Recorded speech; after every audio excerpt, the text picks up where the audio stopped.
యేసుక్రీస్తు నామమున అందరికీ వందనాలండి. మా యూట్యూబ్ ఛానల్ని సబ్స్క్రైబ్ చేసుకోండి. కారణం ఏమనుకుంటున్నారు? ప్రేమ.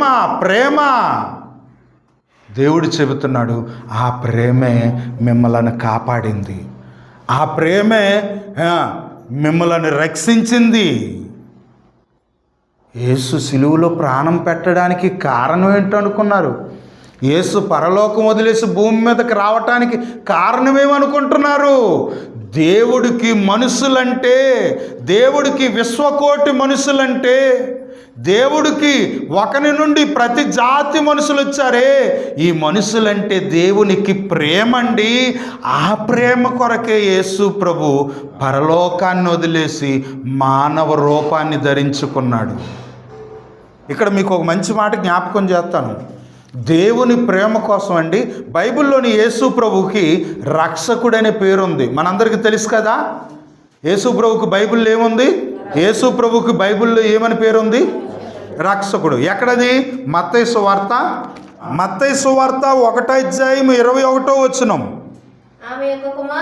మరియ ఒక కుమారుణ్ణి కనును, దేవుని ప్రజలని పిలువబడుతున్న వారి పాపముల నుండి యేసు ప్రభువే రక్షించిన గనుక యేసుకు యేసు అనే పేరు పెట్టును. యేసు అనే పేరుకి అర్థం ఏంటంటే కిందనేమిచ్చారు?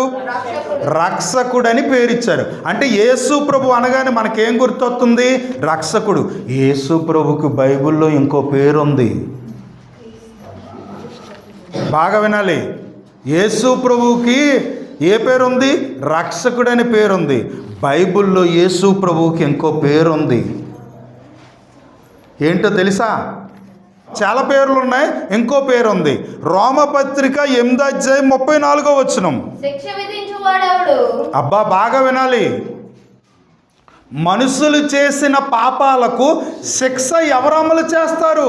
శిక్ష ఎవరు వేస్తారు అని అంటే పోలీసులు వేస్తారు. నిజమే, మనుషులు చేసిన పాపాలకు పోలీసులు శిక్ష వేస్తారు. ఎవరు వేస్తారు? జడ్జి వేస్తారు. ఎవరు వేస్తారు అని అంటే ఈ దేశ చట్టం వేస్తుంది. ఎవరేస్తారు? వారిని కన్న తల్లిదండ్రులు తప్పు చేసినప్పుడు శిక్ష అమలు చేస్తారు అని లోకానికి తెలుసు. లోకానికి తెలియలేని ఇంకో మాట ఉంది.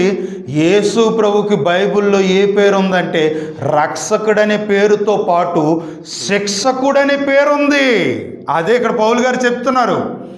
రోమపత్రిక 8:34. శిక్ష విధించు వాడెవడు?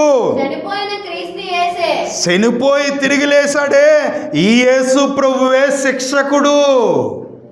అంటే శిక్ష విధించే యేసు ప్రభు దైవ ప్రేమ కొరకు ఎలా మారిపోయాడు? రక్షకుడుగా మారిపోయాడు. అబ్బా, బైబిల్ అద్భుతం అండి, వండర్ఫుల్ అండి.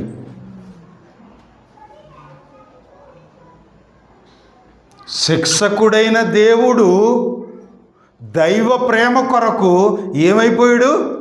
రక్షకుడుగా మారిపోయాడు. ఛాన్స్ ఉంటే పబ్లిక్లో ఎలాంటి ప్రసంగాలు మీటింగ్ పెట్టి చేయాలని ఉంది. డబ్బులు లేవు, కనీసం ఒక 5,000 10,000 కూడా ఉండట్లేదు. వచ్చే నెల అండి సంక్రాంతి కదా, 1వ తారీఖునే జీతాలు, 2వ తారీఖున పడిపోతాయి. డిసెంబర్ నెల క్రైస్తవులు, ఎక్కువ మంది క్రైస్తవులు ఎవరు మారుతున్నారు అనుకున్నారు? ఎస్సీ కులంలో నుంచి వాళ్ళే నమ్ముతున్నారు. కాబట్టి ఈ ఎస్సీ వాళ్ళకి ఏం అందకూడదు, జీవీఎంసీ ఎంప్లాయీస్ అనగానే ఎస్సీ వాళ్ళు కాబట్టి వీళ్ళకి ఏం దొరకకూడదని దెయ్యము దేశ పెద్దలతోనూ రాష్ట్ర పెద్దలతో ఆడిస్తుంది. దానికి ఏవో కారణాలు.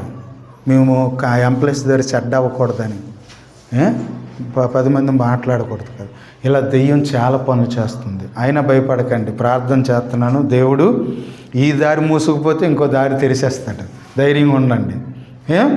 అంటే శిక్షకుడు ఎవరు అని అంటే యేసు ప్రభు. బైబిల్ అంటుంది, పౌలు గారు అంటున్నారు, రోమపత్రిక రాసిన పౌలు గారు అంటున్నారు, యేసు ప్రభువే శిక్షకుడు. శిక్షకుడైన దేవుడు దైవ ప్రేమ కొరకు, మనుషుల పట్ల ఉన్న దైవ ప్రేమ కొరకు రక్షకుడుగా మారిపోయాడట. మరి ఇప్పుడు మనం ఏం చేయాలి? భర్త మీద కోపం ఉందనుకో, నువ్వేం చేయాలి? భర్త కొరకు సెక్స్ అనే గుణం తీసుకొని దైవ ప్రేమ కొరకు రక్షించే మనసులోకి మారిపోవాలి. భార్య మీద కోపం ఉందనుకో, దైవ ప్రేమ కొరకు ఏం చేయాలి? కొట్టడం మానేసి, తిట్టడం మానేసి, దైవ ప్రేమ కొరకు ప్రేమించే దానిలోకి మారిపోవాలి. దైవ ప్రేమ ఎంత గొప్పది! పగలు, కుళ్ళులు, కుతంత్రాలు, మాయలు, మోసాలు ఇవన్నీ వదిలేయండి. ప్రేమతో బ్రతకండి, దేవుని ప్రేమతో బ్రతకండి. Please subscribe my YouTube channel. అందరికీ వందనాలు.